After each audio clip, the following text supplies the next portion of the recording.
why do the camouflage and pear shading before the beveler? So you would ask that question. Instead of doing the beveler. The reason, there is a reason, and I'm not going to be able to show you that reason on this because this one doesn't use a camouflage tool. But where a camouflage tool is used, well, I happen to have a sample here.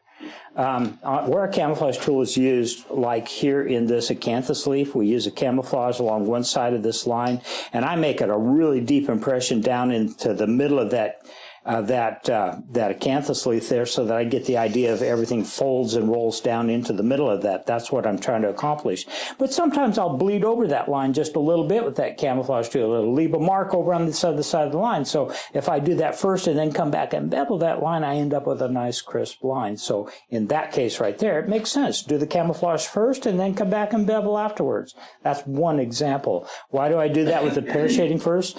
Or do that before pear shading? In this particular case here, there's some camouflage impressions right here in the middle of those flower petals, but it's subtle. It's kind of disappears a little bit. It's there, but it's not the thing that you see. But when you look at it, you say, well, yeah, there's those little marks running in there. Well, I do that first, and then my pear shading tends to blend that in. So the pear shading kind of runs over the top of it, kind of camouflages it in there. I wonder if that's how they got that name. But anyway, that's a couple of the reasons why I do it like that. Here, you can see going around this scroll, use the camouflage tool here. Well, yeah, no doubt I ran over the edge there with that, but now I have a nice crisp line, so the beveling after that makes a little bit sense. You don't have to do that. You can go back and camouflage it and then re-bevel it again if you want. It just seems silly to duplicate those steps. That's kind of the why. But bottom line, when you get to this stage here, does it matter? No. Doesn't matter what you did. If you want to do, I know people that do backgrounding first. I think it's silly, and I can tell you all the reasons why I don't do that, but I do know people that do. And you know why they do? It's because it's easy to get lost. Is that a background spot, or is that a place I shade? You know, people don't always understand. So they get the backgrounding out of the way. Now I can see the pattern. Now they know what to do. You lose some depth, you lose some sharpness and crispness to your design when you do that, but I know people that do. Do you ever use lifters first at all? I didn't on this design because I don't think he did, and I was trying to be faithful. Yes, I have lifters here. I don't use them. You don't use them? I do use them. I do. First. Use them last? I don't use lifters, period. You don't? I use pro pedal tools. Okay. Which is different than a lifter, which lets me get, in a case like this, this right here, it's lifted. Let's see if I can get to the camera here. Here we go. Look at the edge of those leaves there. Is that lifted or what? I mean, they really got some serious 3D-ness going on there. That's my word, 3D-ness. But this here was done. This was done after the beveling, using a lifter tool. And again, I'm not planning to use it on this, but it's a good question, and that's why you're here, is to learn all these things, right? Here's what I used to do that with. It's called a pedal lifter or a pro pedal, and that's what I use. This is one made by Gray Growth Graphics out of Myrtle Beach. And anyway, that's what I use to do that lifting. And why? You're going to ask that, right? Why don't you use the other? Because I don't like the way that other one digs in. That leaves heel marks, the one that you're talking about there. And then you have to clean that up, and a lot of times they don't get cleaned up. I can see that sometimes in other people's work where they use that and they anyway, left marks. I'm too anal to live with that. I'm sorry. It's got to look better than that for when I do it. So I use this here, and I can go in at a very flat angle and do the undercutting. And it actually lifts. It actually raises up. If you want to, you can pass that one around. Run your hand over the top of that. That leather, the places I lifted actually raise up this way. Undercut bevelers, just kind of dig down. They dig down. They dig under, but they don't stretch the leather upwards. So you want to get maximum amount of depth out of a piece of leather. Use it for all it's worth. Take some parts of it and raise it this way, and take a background and place it. And when they're right side by side, you went this way, and then you went this way, and now it looks like you got a lot more depth out of that piece of leather than what that leather was thick. Some of those tricks. You're all welcome to ask those questions. That's what I use. Oh, well, yeah. Depends on who you're talking to. Pedal lifter, pro pedal. Yeah, those are probably the two primary names that are used for that. They don't. Danny, what's the difference between the pedal lifters here at Springfield that I've seen you use versus the ones that he's using? Well, he's using a pro pedal, which is like this, which we sell here. You do have that. Is that Osborne? Yeah. Yeah. Yeah, these are Osborne. Those are pro great. pedals. But, okay, while you got that, let me show you how I'd fix that. You ground it off, right, Jim? Huh? You ground it off? Yeah, if you look, I actually helped Jeff Mosby, the guy that come out with these, I helped him modify what he was making so that I think they work better. I used these. I had an old one. Actually, I had an old one that's probably an Osborne that I'd modified, and it was what I was using all the time. He said, "Hey, you use those all the time. What's the right way to do it?" And so I showed him. What I do is on these, and they basically shear this off. You can see right here. Here's the heel of it, and they shear it off at an angle, and this will work. It's got a nice sharp point on it, and so forth. But sometimes this right here will still leave a mark on your leather if you're not careful.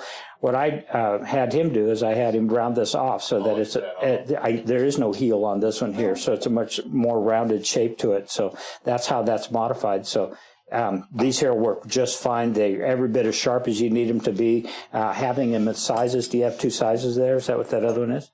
A little bit smaller. Okay, see? And this one here is even a sharper angle, and that's usually what happens when you round it off. You'll end up sharpening it, but yeah, that one's not too bad. That one's not too bad. But having them in different sizes, I think in these right here, I've got 5 sizes. But Yeah, anyway. I don't know what we sell now, but we used to have a small, medium, and a large. This is the medium and the large. Mm-hmm. We do have a smaller one, which is probably a bit smaller than that. I didn't bring all mine, but this here is, I have 2 smaller than this. Anyway. I think Springfield Elktracks has 2 sizes now. But then as far as pedal lifters go, I mean, they're basically these. I always call these undershots. Yeah, undershot pedal. Undershot. They're basically a beveler. It's a bit steeper, and it will actually dive underneath the. Yeah, it dives underneath. It does the undercutting just fine. It just doesn't do the lifting. Here's the ones that I brought. I do have these. I can show these. I can demonstrate them and so forth. Here's some that were made. These come from Taiwan. These are whoever it is now. Here's one that came from the Ozarks. Yeah, I see that one. This is one made by Hackbarth Tool Company, but they all do the same thing. Again, we're spending too much time talking about what's the right tool to use instead of learning how to use them. And that's what we're here to do, is learn how to use the tools to get good results with whatever tools you have. I can take somebody's very beginner set of tools and do this entire design, and a lot of folks would say, "Oh my gosh, I'd love to do that." You know why mine's going to look really good? I've been at this for 50 some years. That experience shows up on the leather. Buying some magical tool out here isn't going to all of a sudden make you a better leather worker. When people do that, are selling their swivel knives at the show, and they're doing all this right here, people will they'll pay like $120, $130 for one of those knives like that. They spend a lot of money. You know what they're trying to buy? They're trying to buy 15 years of experience, because that's really what they need. They need that more than they need a new knife. They need experience. So anyway. You want to do some leather work now? Sorry. Yeah, if you ask me a question, I have an answer. I promise you. And if not, I'll make one up. So you start with, since you aren't going to do any lifting here, or there's no camouflage, you start with your shaders. Yes, the reason I didn't do any lifting is that he didn't do any lifting on the original. So I tried to stay faithful to that. I can get the effect. I mean, this looks lifted. This looks like it's got lifting, but I don't think I did I? If I did, I better apologize. No, I didn't. There's no lifting on this. It's got some great prime places to do that, I mean, it's got some great places where you could do some lifting, but that one right there has no lifting done on it. But you've got that appearance. Look at how 3D it is. Well, that's accomplished by the use of the other tools. That's in fact, one of the biggest is your pear shader. So let's get to the pear shader. So you start with your pear. I'm going to start with the pear shader. Where's the one I got? You doing like a textured pear shader? Or? You're going to use the one you got. That's what one you're going to use. The one I'm going to use is has some vertical lines on it. But yes, you'll get to use the ones that you bring with you. And if you want to try mine, you're more than welcome to come try this one out. But I will, truth in advertising here. I tend to like to use textured pear shaders, textured bevelers, textured whatever. Why? Because I do a lot of what's called a resist technique, where we'll seal the leather and then we'll go over it with some, like an antique or something like that. And when you do that, those textures will gather some of that color, and you get a little more contrast in your leather work as a result of that. That's the why of it. I kind of also like the effects I get with it. The ones I'm going to use on this design are vertical line pear shaders, which is what I like. I prefer that texture over the others. I have horizontal, I have checkered, I have all that. I didn't bring them. I just brought a set of vertical line ones, and that'll work for what we're doing here. In fact, I think on that one there I may have used horizontal on it, so if you want to compare what those are. But I'm going to do something different because it's what I got.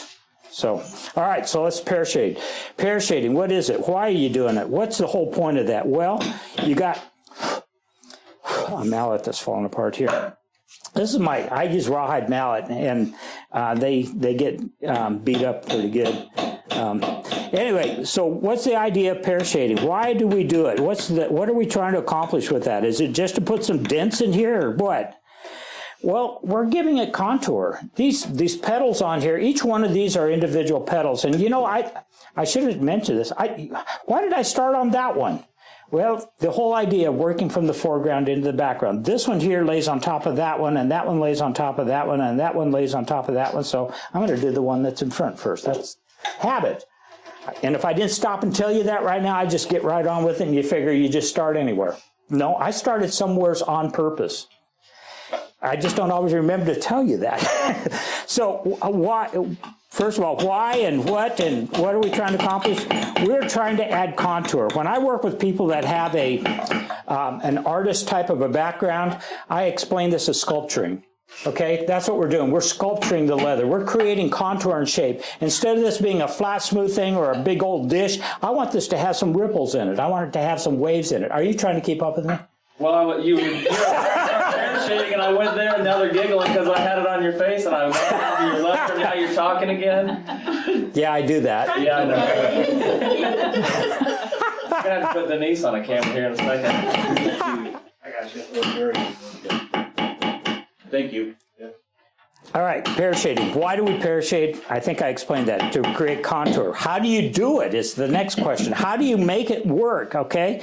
When I first started using this tool, it looked like somebody took a ball-peen hammer to my leather. I could see every dent, every mark that I made with it. Any of y'all have that problem? Oh, yeah. Well, why? Let me show you why. A lot of it comes down to your grip. How do you hold these tools? I see people holding these tools sometimes like this right up here because they sure don't want to touch that leather. But you know what? This is the end that does all the work. This is the end that has to have the control. I hold these tools. In fact, this grip right here is kind of an important grip. I hold these tools with a very firm grip between the thumb and these two fingers right here, the forefinger and the middle finger. I actually let my ring finger rest against the side of the tool that's doing the work, and I let that rest on the leather. So this finger right here is both on the leather and against the tool. That's why I don't have to have a weight to keep my leather from moving. It's because I'm holding it down with my hand at the same time. But I'm holding this tool so that it's just barely touching the leather, okay? When you use this tool, you want to get sort of a jackhammer effect. I'm exaggerating this, but if you hold it with a tight grip and you hit this tool, it'll bounce back off the leather like that. Did that happen to be seen on camera? Do it one more time. Like this. Did you see that? See that reaction there? How that jumps back off the leather? Okay.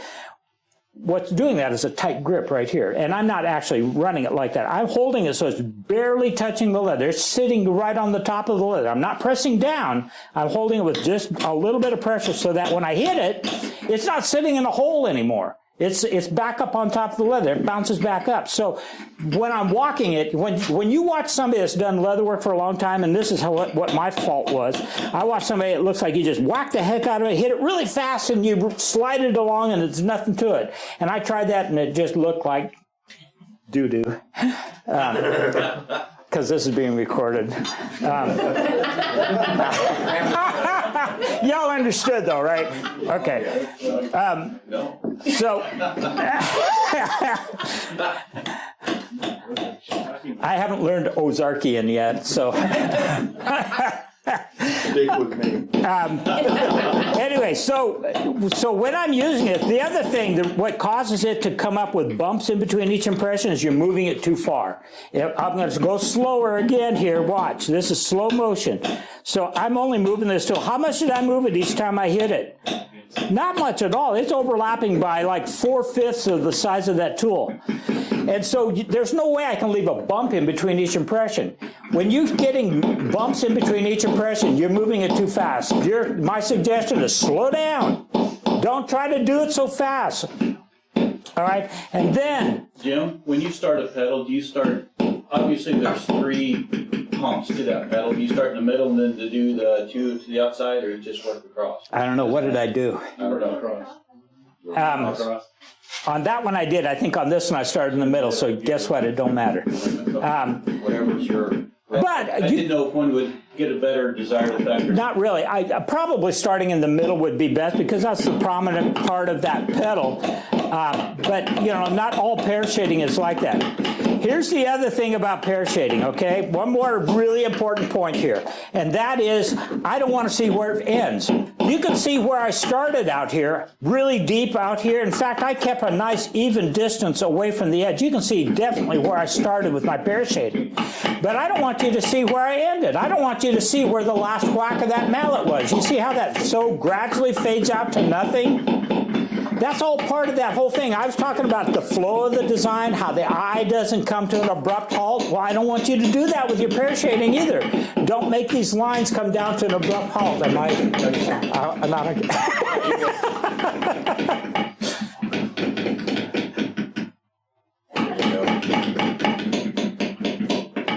Does that help out any guys?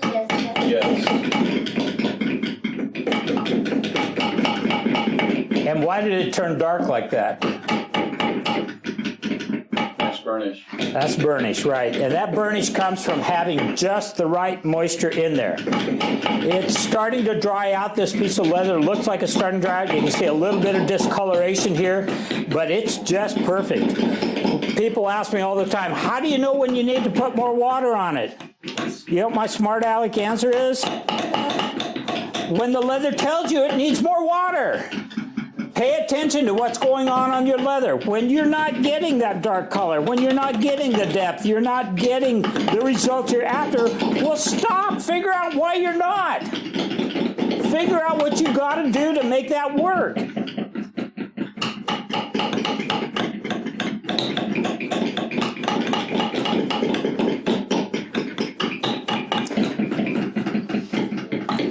It's very important that your pear shading follow the flow of the pedal that it's in. So everybody whacks away at this. It's not about how fast you do it. It's about the results you get. So don't get hung up on the wrong thing here, okay? Pay attention to the results you're trying to accomplish. When I'm working on a flower, let me find another flower. Here's a good flower. When I'm working on a flower like this, you know, where you've got a definite flower center with seeds and everything like that, I'm working with this pear shading so it all draws your eye toward that center. All of the flow of the shading should draw your eye toward the middle of that. So where's the middle of this one? Where are you drawing the eye to on this one? All of your shading, from whatever direction it's going, it should all be leading your eye to the same central point. So be thinking about that. Don't just hammer it in here because I need a dent over here. Have an idea of what you're trying to accomplish. Have an idea of what the flow and what the direction and the shape of this is supposed to be. I'm just getting wound up. Stay with me.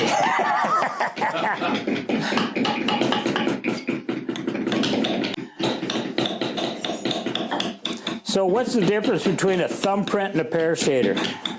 Somebody's going to ask that, right? How come I'm not using thumbprints? I don't know, but my thumbprint's not working the best on this type of flower. Is that what you're using? Yeah. They probably won't work because they weren't made for that. Yeah. Pear shaders were made to do this, but you know what? I can do with my pear shader what you do with your thumbprint, but I could. But I can't do with my thumbprint. Right. That's kind of what I was trying to not embarrass you about having only thumbprints, but. Thumbprint. Huh? No, Yeah. I've got pear shaders here too. Well, all right. So the question is why?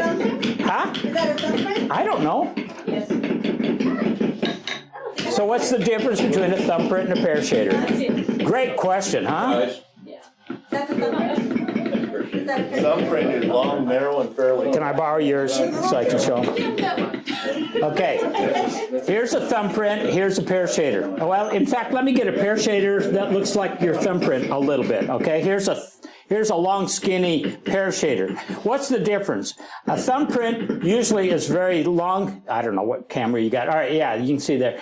It's very flat, and by that I mean they're the same height here as they are here. They have a little bit of doming this way, but the way these are used, because they are flat like that, you usually tip them back like that so you get a deeper impression on one end, and then it fades out to nothing over the length of that. And that's what they're used for. They don't walk for a spit. I mean, they don't. You can't walk these around a curve or anything like that. They don't. They're not made for that. A pear shader is. What is a pear shader? A pear shader is made. You want that back?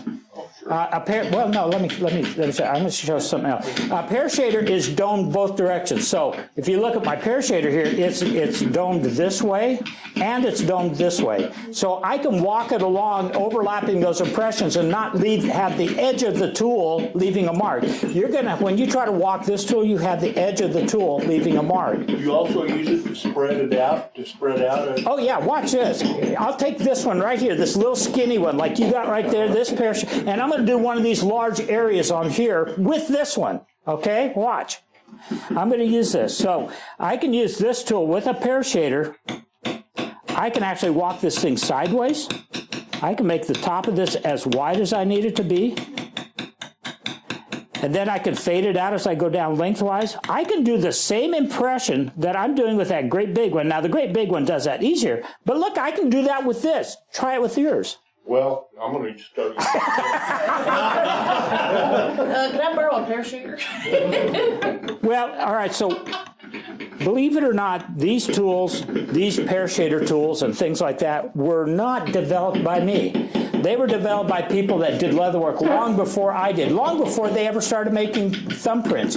Why did they make thumbprints? Thumbprints were made to do Sheridan-style carving. And you know why they were made? Because they can do it in a production-type manner. You can go whack, whack, whack, whack around a flower like that and have it done. It's a production type of work. It's not a finesse type of work, in my opinion. Well, and you know, we could show you a lot of other stuff here. I showed you while y'all are chasing pear shaders, I showed you the stuff here done by Ray Poya. You know what? He didn't have a single thumbprint. There's no way you can do what he did on these pedals and stuff. Well, you can see that. There's no way you could do that with a thumbprint. That's not a thumbprint. He even used, look at this. He even used that for a backgrounding tool around the edge of that. You see that? Or for a matting tool. He used a pear shader for that. That's pretty cool stuff. All right, let's see what else we got over here. While y'all are waiting for thumbprints. Here you go. Butler, see? He used a pear shader. Well, maybe, I'll get to him.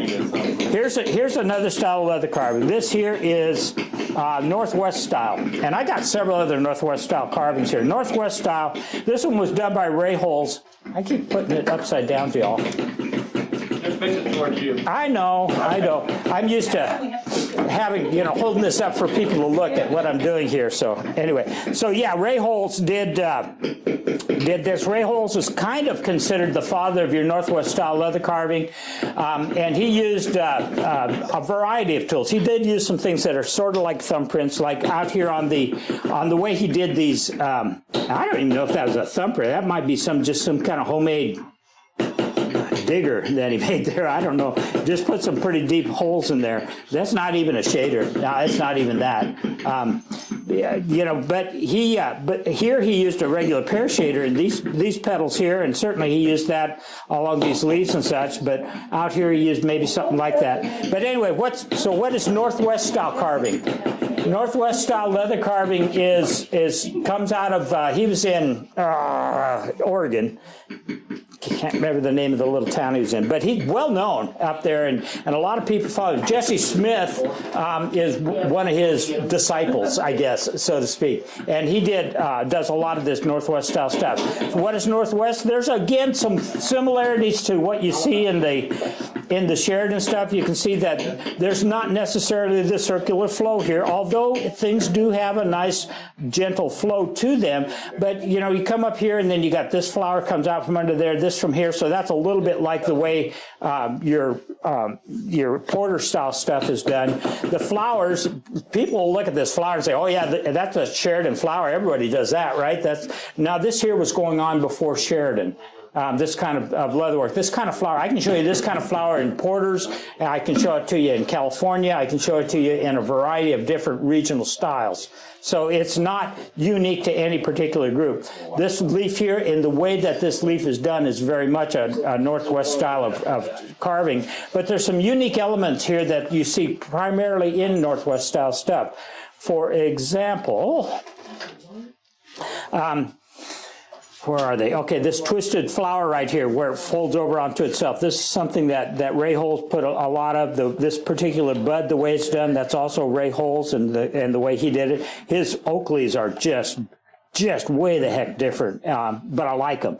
And I incorporated some of that into another piece of leather. Here we go. Here's some more Northwest stuff. Here's a Northwest style of leather carving. This is one that I did, and I incorporated a lot of that. You can see here's another one of their kind of leaves that they do. Here's that twisted leaf that they do. They'll do a lot of this twisted stuff like this, where to make the pattern change directions like that. They'll do a lot of that where they twist it up. Here's another thing. This is a Jesse Smith contribution here. That's where I stole that from. They also do a lot of this type of stuff in the Northwest style. When they change direction on where a pattern's going to go, instead of having just branch off like that, they'll take and have this little big old loop like this where they open up the breaking design. That comes quite a bit from your Northwest style.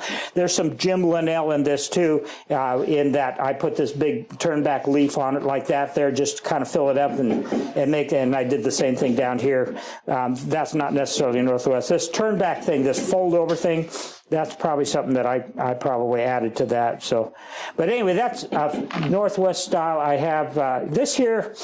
No, that's it. That's more Texas. I'll share that when we get to Texas. We ain't in Texas yet. Okay, that's that. I think that's all I brought for Northwest style. So, anyway. So that's another style. Awesome stuff. Oh yeah, I do have some more Northwest style. My belt. I made a belt. And yeah, I stole. I say I stole. I tell people all the time, there's nothing original that I do. So look, where do you suppose I got that flower idea? Huh? Where do you suppose I got these leaves, this leaf idea here? Huh? All of that, and even this little bud thing here that's in between here. Where do you suppose I stole that from? There it is. There's nothing original that I've ever done. I just borrow the stuff that I like that other people have done and then put it together the way I like to do it. But there's your Northwest style. There's a Northwest style belt right there. Very simple to do. Oh my gosh, it's got a nice flow to it. You can see that it's just kind of weaves like that. Very easy to lay out. Y'all could do that easy. And you could use your pedal lifters or your undershots or whatever you call them, because these leaves and such are made for that. And they do use that. You'll notice that Ray Hole used some kind of undercut tool, and he probably did use the undercut bevelers rather than the lifter like I do. But But anyway, there you go. Oh yeah, there's another one. Yeah, thanks. There's another one I did. And that's, yeah, you can see I stole all those things from all these guys. I even stole his leaf there and added that in just to fill space. But all right. Y'all are getting ahead of me again, I can tell. Y'all already. But you've got a good picture there of what it should look like. And that, I think that pear shading shows out really well because it's got great burnish in it.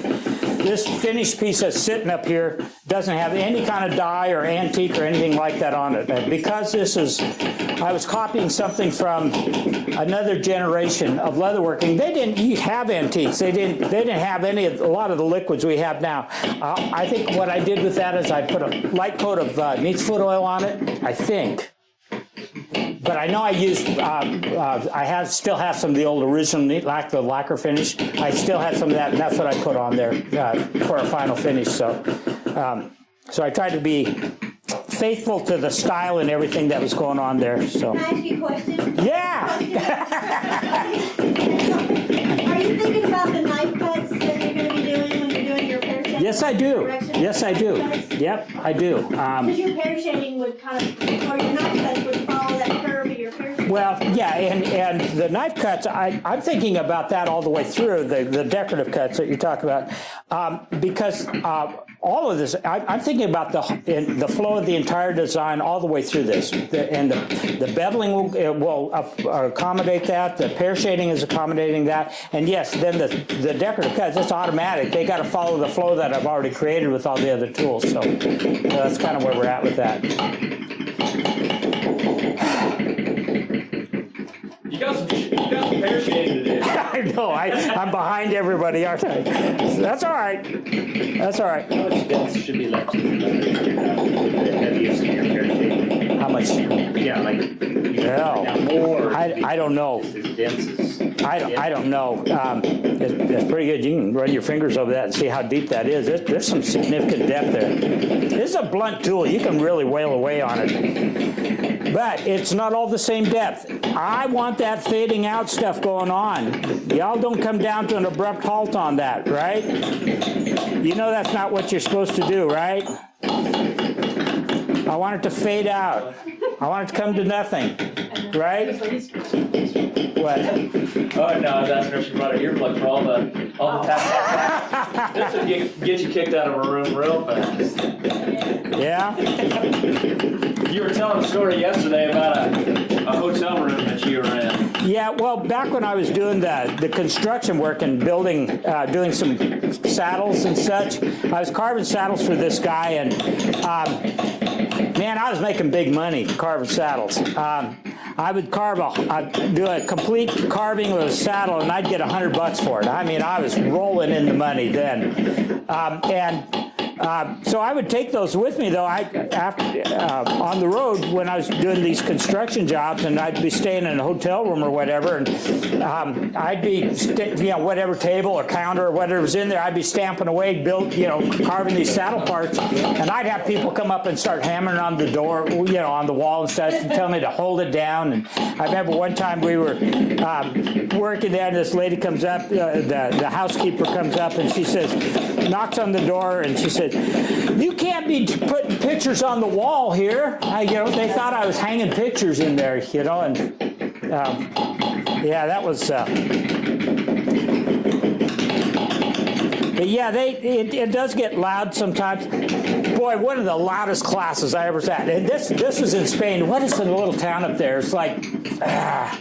There's a little town back up in the mountains, and they set up this class because there was an old tannery there, and they had it set up into a museum kind of a deal, and then they had a building over here. It was kind of just mostly a metal building, but it was a big empty, and when they had these get-togethers, to do presentations, they did that, so that's where they decided they'd have my class, and so, it was a free class. I got somebody to sponsor it, so it was a lot of people. I mean a lot of people. There's probably 60 people in this room. And you know what they had for tables? They had sawhorses with sheets of plywood on it. Oh, you're welcome for the condo tables. Oh, now wait. With no insulation, not anywhere near as much insulation as this, and a metal roof. And oh my God, when they started hammering everybody at once, it was roaring in there. It was just roaring. And you couldn't laugh. I just laughed out loud because, oh my God, this is so cool. I did a video of that, and then I put a text at the bottom of it. I put a text at the bottom of it that said, "This is what leatherwork sounds like in Spanish." That's good. Yeah, it was pretty great. It was a great time. What's the name of that town? It was an old tannery. It was really cool. This was up at the end of a canyon, sort of, and when we went up there, we kind of got we got lost. We didn't really know, so we called somebody, and they said, "Where are you at?" And we explained to them where we were at, and they came and found us and took us over there. And they said, we told them we went up over this bridge into a parking area and such, and they said, "Bridge?" And then we explained to them where we were at. And they said, "Oh yeah, that's an old bridge that was built by the Romans when they owned this part of the world." Oh, wow. We had drove over a bridge built by the Romans. Now there were cars over there, so we figured it's got to be okay, But yeah, and it was pretty awesome. But it was a great class. All right. How you feel about pear shaders now? Well, this is completely new to me. Because I always bevel first, and then I'll use my thumbprint or a pear shader or whatever. Actually, I usually bevel, then I usually background, and then I use my thumbprint after my background. But that's all right. Teaching the old dogs some new tricks. Well, this old dog needs some tricks. Well, Well, when we were talking about Dave, that was something that you even said too, was that you were interested to learn different techniques. Yeah. well, and this is the challenge to leather workers today. Where do you go learn this stuff? Where do you learn how to do it right? You've heard me talk about this in some of the videos, but today people go out on YouTube and places like that, and they try to learn how to do leatherwork. But this guy does it this way, and this guy does it this way, and so it's real easy to get confused. Right? How do you do this? Where do you get all of the right information in one place? And so it is tough. I saw a comment on Facebook this morning. It was like, "Hey, what did you study in college to learn leatherwork?" And I was like, Seriously. I was like, oh, nobody had commented on it. I was like, I'm not going to be the first one either. What college did you go It's to? that hard knocks, Hard knocks, yeah. Oh, they'd be like, where's that? Well, I was joking. What state is that in? Mallet Mall University. Yeah. I told you how I grew up, or where I grew up and everything, and I had no dream this is what I get to do. I'm old and retired and stuff, that I get to do this, or that I would get to spend my life doing this. Because of leatherwork, I've got to travel the world. Because of leatherwork, I've been able to go all over the world teaching people how to do leatherwork. Where do you sign up to get that on your resume? Like you said, what classes in college do you take to get to do that? And I joke with my sister, because she knows how we grew up and how far from that we live now, and she, I tell her, can you imagine if I'd have told my folks, here's what I'm going to do when I grow up. I'm going to become like this world famous leather worker. I'm going to travel the world. I'm going to, share with people my skills and knowledge, and they're actually going to pay to come and watch me do this stuff. Can you imagine how stupid that would sound? Well, and I understand why, you were talking about this used to be therapy. My inspiration, I had an uncle who worked at the state tuberculosis hospital here in Mount Vernon. And he was a nurse there, but what he did was have the patients do the leather work. He kind of instructed them. And he had a little little shop there on his house. And that was always, I thought they had it in school. I didn't do that. Leatherwork has been used, like I said, for that. That's why it's so popular in prisons. You know, keeps them busy. You know, gives them something else to put their time and attention instead of just trying to get in trouble. You know, but it's also has been used in occupational therapy programs, teaching people to once again learn how to have eye-hand coordination and so forth. You know, people that have a traumatic accident or whatever. Well, this here teaches you to get those functions working together again. Hands, eyes, all of that. So it really is. It's useful stuff. I have taught classes at universities to occupational therapy students, people that were going to make a career of being occupational therapists. Yeah, I've been there and taught them. Here's how you use it. Here's how you deal with it. Unfortunately, today, insurance companies make decisions on what kind of treatment people get with that, and it's not as commonly used as it used to be. But there are some occupational therapy programs in hospitals that are sitting on tons of tools and stuff like that that are not being used. And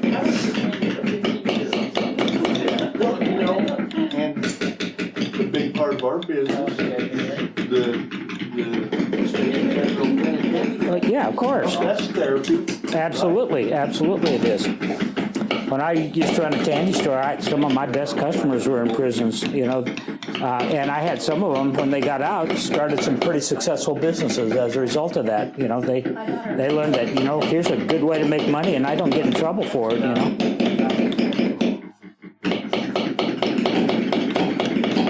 And it's amazing how creative some of those guys are. I mean, there's some brilliant artists in there. Jewelry box. Did I show you? That's a prisoner pattern. Yeah, they're. I mean, the tooling pattern was prisoner. Came up with that design. She's telling me.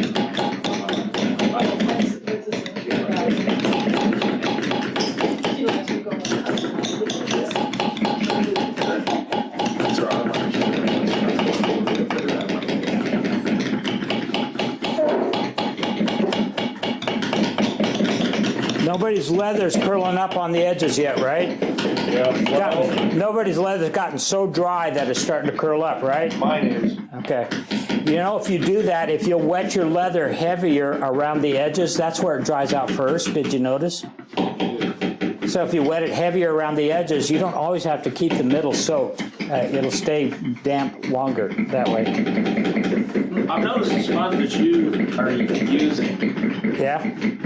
Do you always stay with that particular style of sponge? No. No. No, I use. To be the one. Sponge is a sponge. A sponge is a sponge. It's the water that does the stuff. How you get it on there. Probably ought to make sure it's clean. You know, that's probably. Well, how you get it on would be the sponge, wouldn't it? Huh? I said how you get it on would be the sponge. Though. Yeah. Yeah.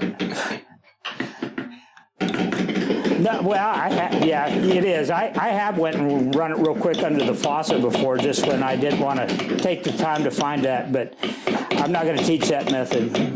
It's not a good method.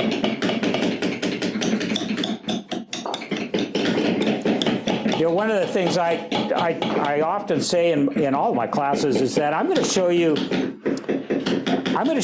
how I do leather work. I'm going to show you what I feel is the right way to do it. What I'm not going to show you is how to cut corners or how to do it faster, cheaper, with less effort or anything like that, because that's not my job. My job is to show you how to do it right. I don't have to tell you how to do that. You're going to find your own ways to cut corners and to do it faster, cheaper, with less effort or whatever. I don't have to tell you that. But I can show you how it's supposed to be done.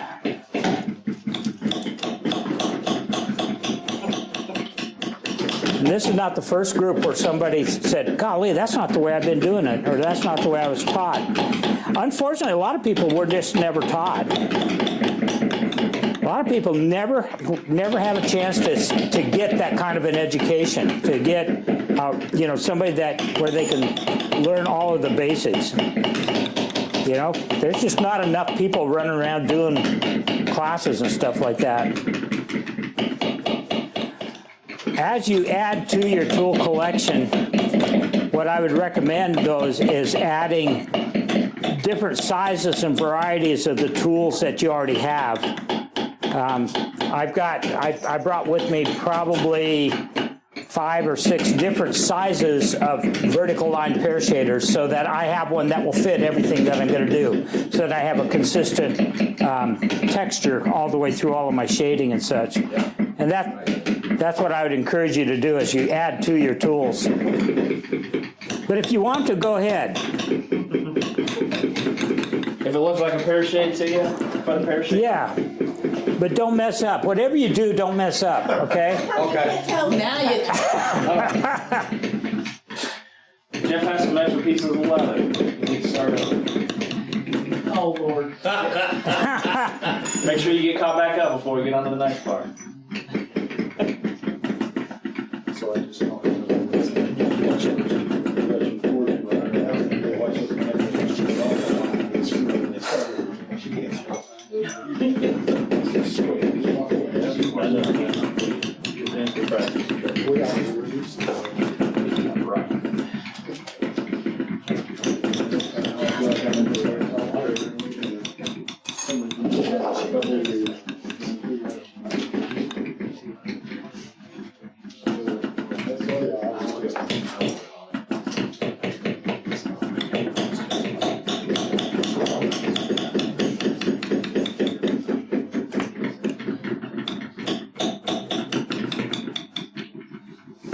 So when I'm doing the judging at some of these shows and I'm looking at floral carving, some of the things I look at and critique people on is their pear shading. About how well they did with that, how well did they follow the flow of the design with it, how well, how evenly did they keep it away from the lines? Did they flatten out the cuts when they were using their pear shader? I take points off for that. They need to keep it out in the middle and keep it consistent. You know, it's more than just, hey, we need one here, so here, watch this, hold my beer. You know, it's not like that.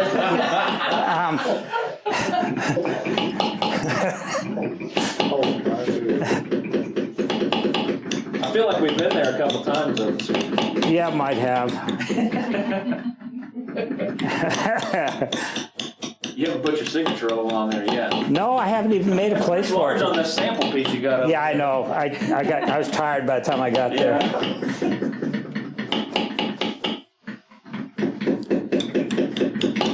In fact, for those that are done and wondering what am I going to do next, we ought to pass around my business card case. But the trick, there you go. The trick with that is to find my signature. But when you find it, don't tell whoever you're passing it to next where you found it. I showed it to one of you already, so don't be sharing. Yeah, don't be sharing it. You gotta. Okay. But I do sign everything. Try to sign everything And this is with a swivel knife, right? with a swivel knife. Yes, because I don't have a maker stamp. You guys hand it around. I want to know what tools you used on that. The ones that he brought with him. And then look how thick the leather is. You tooled it that thick, correct? Yeah, it was that thick when I carved it. So that's about 1 ounce leather. And yes, you can get a lot of depth with it. In fact, if you look at the little flowers on there, they're even lifted with that pedal lifter. So they actually stand up a little bit off of there.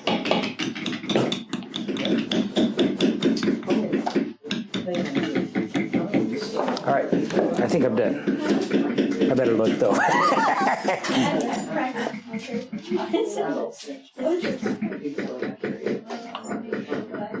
Gotta be consistent. Yeah, sometimes it's hard to remember what you did last time.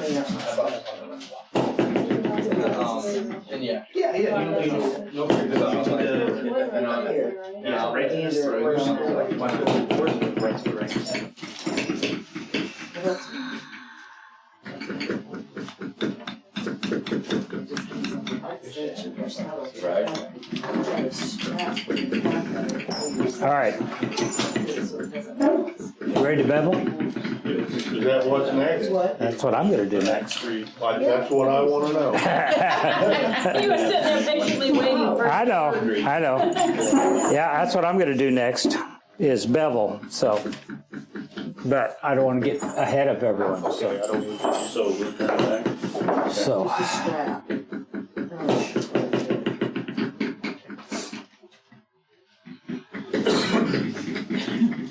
so far so good. Nobody's went screaming out of here, you know, it's like, "Ah, I can't do it, I can't do it, I can't do it." Nobody's done that yet, so I'm pretty happy. That happens sometimes.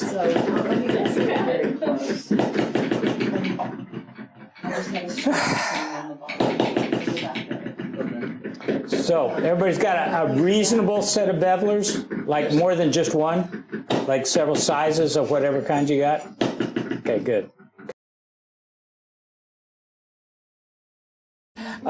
If I were going to use the undercut bevelers, like y'all have, this is the point I would do that. I do that after the pear shading, but before I start the regular beveling. I would do that.